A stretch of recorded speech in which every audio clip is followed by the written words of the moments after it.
Province du Lualaba, Zakari Bababasoué, vous avez vécu à Likasi, dans la province du Haut-Katanga, vous avez sillonné toute la République démocratique du Congo, vous avez été député national et la dernière, cette législature, vous avez été élu député provincial et vous êtes dans la suite, je vais dire, du président de la République, la délégation, parmi les délégués, les membres de la délégation, qui accompagne le président de la République au forum RDC Chine sur les opportunités d'investissement.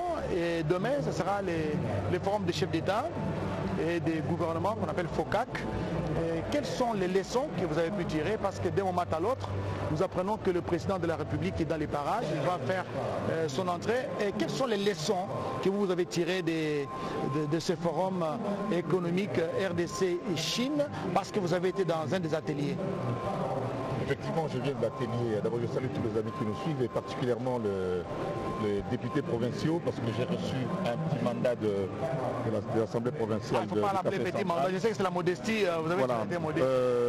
Je voudrais informer les députés nationaux, il y a 3 gouverneurs qui sont ici, Lualaba, Haut-Katanga et Kinshasa. J'ai essayé de faire un petit résumé sur base de Wikipédia, donc sur les principales ressources minières et les richesses qu'il y a dans nos provinces. Donc j'ai fait des petits tableaux pour les 26 provinces que j'ai déposés auprès des entreprises chinoises pour que ces entreprises, les hommes d'affaires puissent voir qu'est-ce qu'ils pourront venir faire en République démocratique du Congo.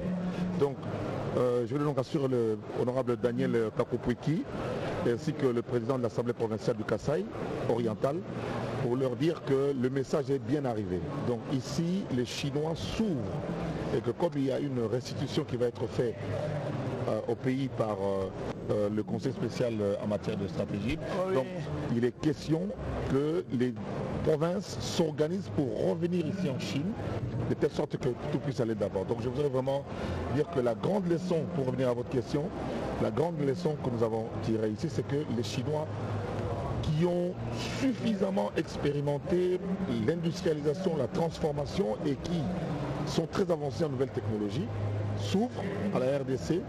Comme je disais hier, nous sommes une belle fille, et il y a un prétendant qui s'appelle la Chine qui veut venir nous épouser, donc nous sommes venus Mais c'est sans condition? Il y a des conditions bien entendu, parce que les filles, elles sont belles, elles n'acceptent pas n'importe qui. On peut avoir une belle fille et puis là nous sommes une belle fille qui a des richesses, qui a des valeurs de sous-sol et de sol, donc il est question maintenant que nous puissions les capitaliser. Donc c'était une très très grande expérience et j'aimerais quand même dire aussi l'ouverture de la RDC qui a tendu sa main aux hommes d'affaires chinois des vrais. Ce pas des gens qui traversent la frontière à pied en longeant le lac Tanganyika. Avec des millions. Non. Ici, c'est vraiment j'ai vu des entreprises. On nous a présenté 2-3 entrepreneurs qui ont investi des milliards, 20 milliards de dollars au Congo dans les mines.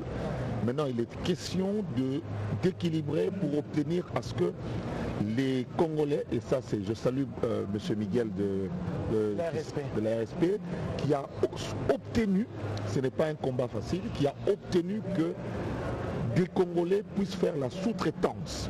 Ce qui n'existait pas. Ce qui n'existait pas avant. Elles-mêmes étaient à la fois transporteurs de produits. Donc lui-même il achète des produits, par exemple, on a besoin de huiles pour les mines. Les acides par exemple. Pour les acides. Lui-même achète des acides, lui-même des douanes, lui-même transporte, ainsi de suite. Maintenant, il est question, vous venez avec votre argent, c'est votre argent, mais lorsqu'il s'agit de la sous-traitance de l'importation des acides, ce sont des Congolais. Alors, ce qui nous a été demandé ici, c'est que les Congolais doivent être sérieux.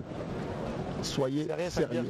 Lorsque par exemple, il faut travailler avec des banques. Nous avons reçu ici M. Moustapha de la Robanque qui a parlé au nom des banques, les banques qui acceptent d'accompagner ou même d'héberger l'argent des entrepreneurs chinois qui viendront chez nous. Mais de notre côté, lorsque vous avez reçu une commande de, allez, je donne un exemple de 10 000 litres d'acide pour